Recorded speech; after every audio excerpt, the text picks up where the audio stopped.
Have you ever known a situation where an employer has refused to pay an employee's legal fees for receiving advice on an employment-related settlement agreement? I'm Richard Hiron, also known as the Hironator, and I'm an employment law solicitor. You've really put me on the spot there with that question, but the answer is yes.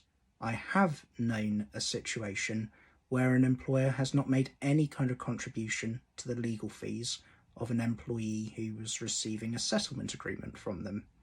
It was years ago, and I can't go into details, but the key thing in that situation was the employee was fine with it. There were certain things behind the scenes that just meant that he wanted to go.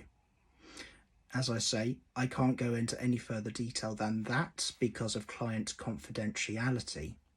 But in this kind of situation, what we have to remember is that the guidance from ACAS on making a contribution towards an employee's legal fees is purely that, guidance.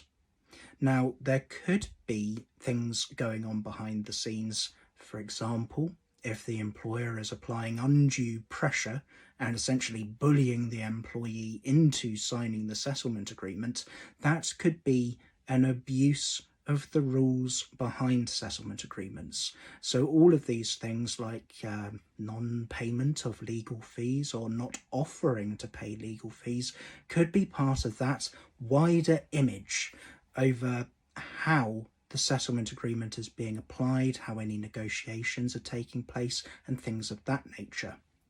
So hopefully that's answered the question.